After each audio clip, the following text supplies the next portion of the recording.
Pero,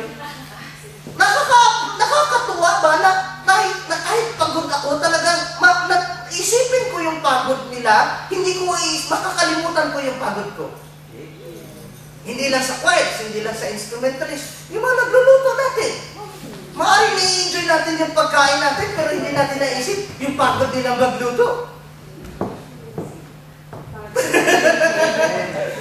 Bakit kasi? Minsan nga, mayroon akong sinabihan na yung sobra sa kanya niya, pero sabi niya, hindi naman ako magpabayad. Bakit kasi? We're doing it for the Lord. Wala tayong dapat isumbat or wala tayong dapat kukwintahin. Amen. Ito, napag-usapan lang, minsan, hinatid ko sina James, na Brother Bobby, hinatid ko. Pero meron akong na-mention kasi na taong sinumbatan ako. Nakapagluto lang minsan, sinumbatan pa ako, sabi ni Jake, pabiro ni Jake sa akin baka naman sumbatan mo kami sa paghatid mo.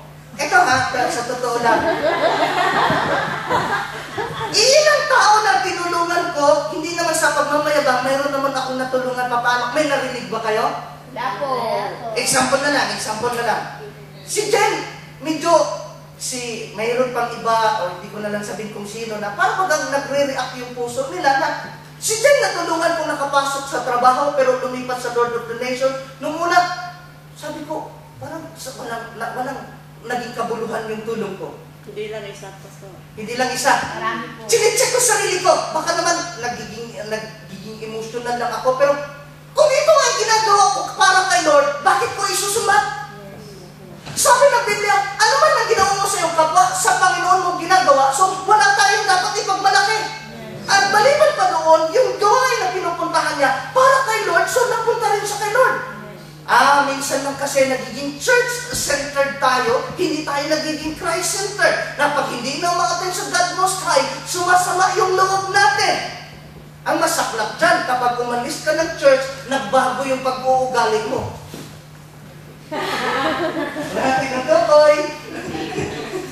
Nakukuha niya. Basta, umalis ka ng church ng bago ugali. Ha? Umalis ng church ng bago ugali. Halimbawa, si Jen, umalis siya sa God Most High, nagbago ang pakikitungo ko sa kanya, nagiging hipokrito ako. Hindi naman siya umalis sa Lord, umalis lang siya sa church. Yes. Amen. Ang masaklapan niyan, galing ka dito, tapos dahil hindi ka na naglilingkod sa God Most High, nasa ibang church ka na, sumama ang ugali mo or lumabas yung tunay na ugali mo sa pakikitungo sa taga-God Most High. Maliwanag na. Maliwanag na. Ha? Maliwanag na. Kasi sabi na, Christ came not to be served, but to serve. Tapos isusumbat mo yung paglilingkod mo?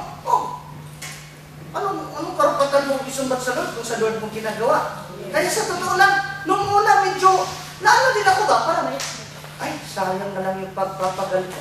Pero hindi na sayang sa Lord yun. Kasi the more na hindi tayo masuklian ng tinutulungan natin, si Lord ang magbibigay sa atin ng gantimpala. Amen.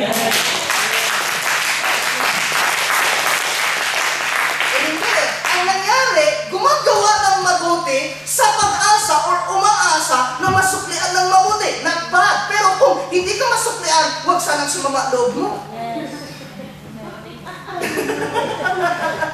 Nakukuha niyo po ba? Mga tupan niyo ang sumasamaan loob. Ha? Mga tupan niyo ang sumasamaan loob. Ang mga?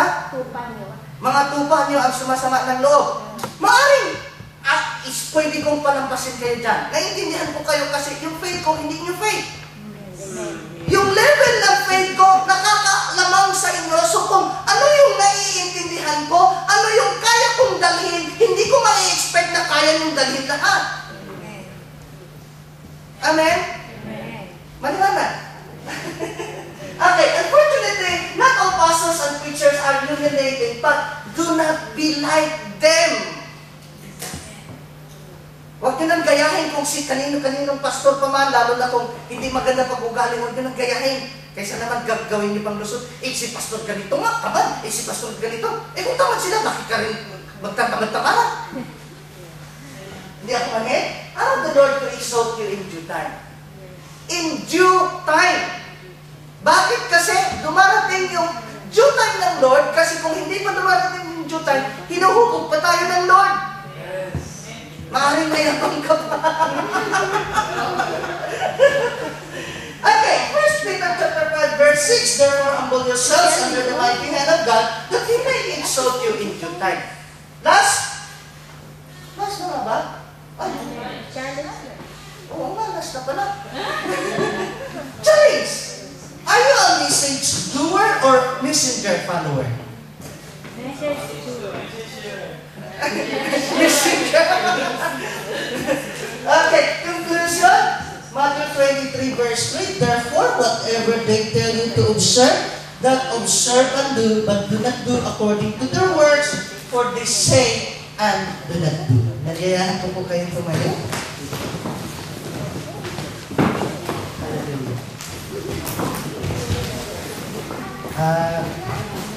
Tayo po din sa pamanambahan sa Lord.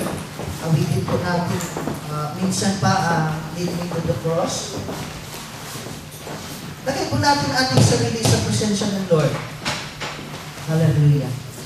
Lord God, salamat po sa iyong mga salita na patuloy na nagpaalala sa aming Lord.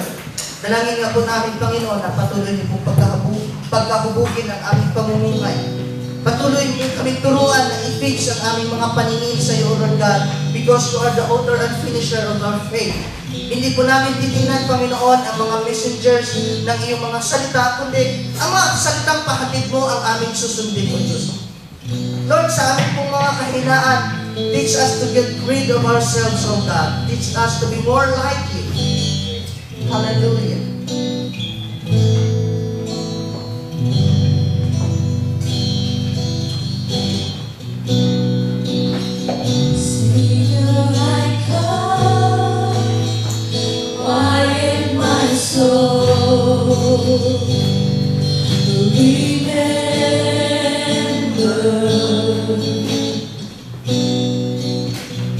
Redemption's here, we will never speak.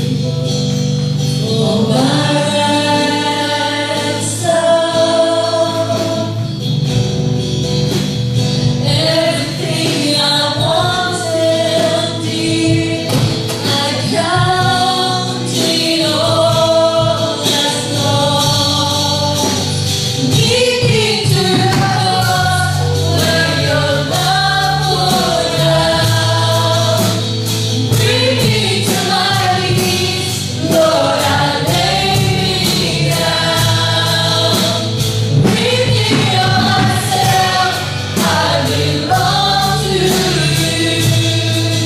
Lord, lead me. Lead me to the cross.